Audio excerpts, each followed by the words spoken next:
श्रोतागणों भक्तगणों, जय सिया राम, जय सिया राम। मैंने राजस्थानी रामायण के अलावा रामानंद चरित सागर लिखा है। इसका विमोचन काशी में रामानंदाचार्य के कर कमलों द्वारा हुआ है। मैंने हनुमत चरित सागर भी लिखा 500 पेज का। इसका विमोचन पाली में 108 कुंड का राम यज्ञ हुआ, उसमें हुआ।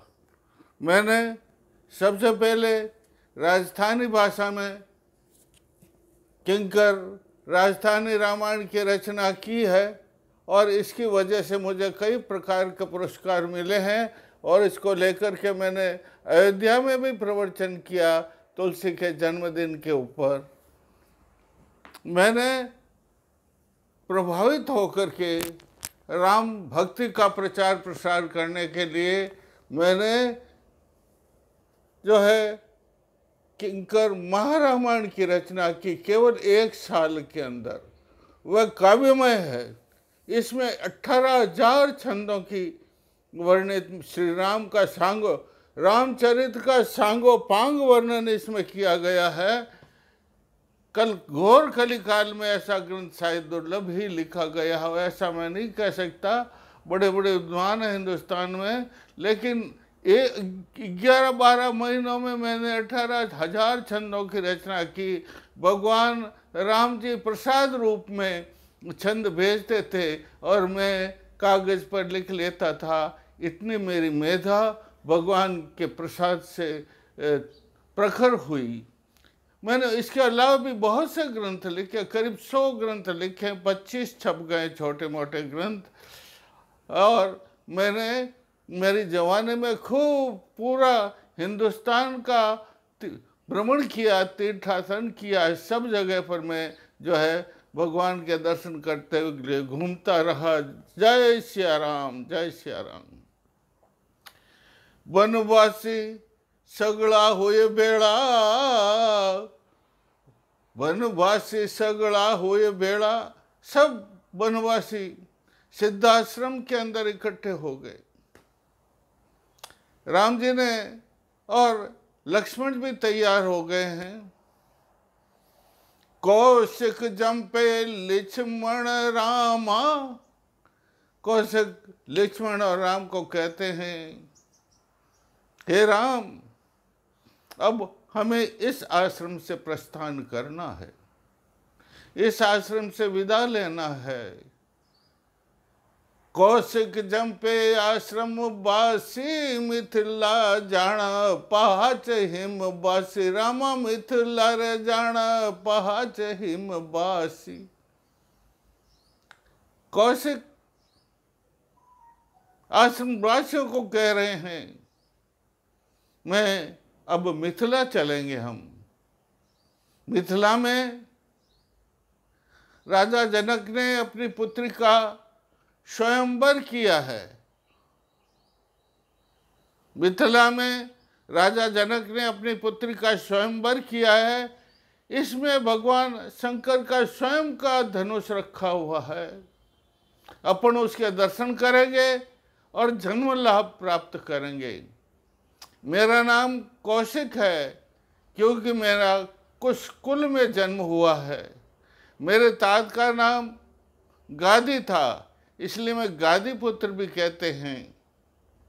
मेरी एक बहन थी कौशिकी, जिसका हिमालय के अंदर आश्रम है। उसी आश्रम में मैंने घोर तपस्या की थी। उसके बाद में मैं सिद्धाश्रम में आया हूँ। इसलिए मेरा उद्देश्य मिथिला जाना है, जनक राज्य के दर्शन करने हैं। उसके बाद मेरा काम संपूर्ण हो जाएगा और मैं वापस हिमालय में जा कर के घोर तपस्या में तल्लीन हो जाऊंगा। इस प्रकार आश्रम वासियों को जो है विश्वामित्र जी ने संदेश दिया है। आश्रम वासी समाचार को सुन करके विगलित हो गए। यहाँ तक कि पशु पक्षी भी विश्वामित्र जी की और राम को विदाई से जो है आंखों में उनके आंसू झरने लगे हैं। यहाँ तक कि हरण भी रोने लगे हैं। वो अपने सींगों से विश्वामित्र के चरण कमलों को सहलाने लगे हैं। सब लोग आश्रम से रवाना हो गए। राम जी, लक्ष्मण जी, विश्वामित्र और बहुत से आश्रमवासी के साथ रवाना हुए हैं। सकट जुहूत सह ऋषि मुनि चाले, सकट जूत के साथ में ऋषि मुनि चल रहे हैं। वो ऐसे लग रहे हैं धराधाम पर या आकाश मंडल में कोई नक्शावती सूर्य और चंद्र के साथ चल रही है, इस प्रकार प्रतीत होते हैं। धीरे धीरे चलते हुए विश्वामित्र जी और राम जी का वह संग आय ओ उत्तर तट, गंगा नदी के उत्तर तट पर आय ओप मुनि संग, राम माराय ओप मुनि संग, कर दर्शन हर कित हुए, रजत रेह कसुर गंग, राम मारा रजत रेह कसुर गंग। चलते चलते वे गंगा नदी के उत्तर तट पर आ गए हैं और यहाँ पर मुनि संग जो ठहर गया है, और श्री राम जी ने गंगा नदी के दर्शन किए हैं। वे बड़े प्रसन्नचित्त हुए। गंगा नदी तो ऐसे चल रही है जैसे रजत की रेखा ही जो है खींची हुई हो धराधाम के ऊपर। हाँ, जय सिया राम, जय जय सिया राम। राम आपस में मंथन होती विश्वामित्र राम जी के बीच में बहुत सी, और फिर कहते हैं विश्वामित्र राम जी को, हे राम, ये जो गंगा अवतरण हुआ है वो अयोध्या के राजा के कारण है। अयोध्या के राजा ने इस गंगा को आकाश से लाया, धरती पर लाए थे। सगर, एक सगर नाम के राजा हुए अयोध्या में, बड़े प्रतापी थे और बड़े बलशाली थे। उनकी सेनाएं, चतुर्ग्नी सेना बहुत मजबूत थी, लेकिन और धन धान्य से उनका कोष भरा हुआ था, नवरत्नों से, सोना चांदी से उनका कोष भरा हुआ था। लेकिन सब सुख सुगर, सब सुख सगर सुवन एक नाई, चिंता चिता देह बढ़ जाई रामा, चिंता चिता देह बढ़ जाई। सगर के सब सुख था, लेकिन उसके कुल को चलाने वाला भावी रत्नमणि पुत्र नहीं था, इसलिए वह बहुत चिंतित रहता था। वृद्धपन हो गया था उसका, इसलिए उसने राज्य अपने मंत्रीगणों को दे दिया और हिमालय के अंदर जाकर के उसने घोर तपस्या की। उसके तप से प्रमन्न हो ये भृगुवर इम बोले, मांग मांग वर तो तप तोले रामा। प्रमन्न होकर के भृगु ने कहा, हे सगर मांग, वरदान मांग। तो सगर ने कहा, प्रभुवर, मेरे वंश को चलाने वाला कोई राजा, पुत्र रत्न मेरे नहीं है, मुझे एक पुत्र की प्राप्ति हो जाए। प्रसन्न होकर के, उसकी तपस्या से प्रसन्न होकर के भृगु ने उसे वरदान दिया है, सगर राजा को, अयोध्या के सगर राजा को, सूर्यवंश के रत्नमणि सगर राजा को, सूर्यवंश के दीपक सगर राजा को, सूर्यवंश के वंशावतन सगर राजा को जो है भृगु ने वरदान दिया है। धन दुय सुत एक हो रे सुकेसी, 60 सहस सुत सुमंतिर पैसी रामा, 60 सहस सुत सुमंतिर पैसी। ये राजा सगर, तेरे 2 रानियां हैं, प्रथम रानी के एक पुत्र होगा, लेकिन दूसरी रानी जो सुमति है उसके 60,000 पुत्र होंगे। उस वरदान की वजह से राजा सगर बहुत प्रसन्नचित्त हो गया है, नगर में आया है, उसका बहुत बड़ा स्वागत किया गया है। नगर में दीपावली जैसा त्योहार मनाया गया है। और 9 मास के बाद में सुकेशी के असमंजस नाम का एक पुत्र उत्पन्न हुआ है। और सुमति के 60,000 पुत्र एक घड़े के अंदर जो उनको अंडों को रख दिया गया है, और धीरे धीरे घी के घड़ों से वो जो है पुत्र रत्न निकल रहे हैं। 60,000 जो है सुमति के पुत्र हुए हैं। राजा सगर ने इनका जन्मोत्सव का उत्सव बहुत जबरदस्त मनाया है। इसमें सभी जो है ऋषि मुनि महर्षि उपस्थित हुए हैं। राजा सगर ने सबको मनवांछित दान प्रदान किया है।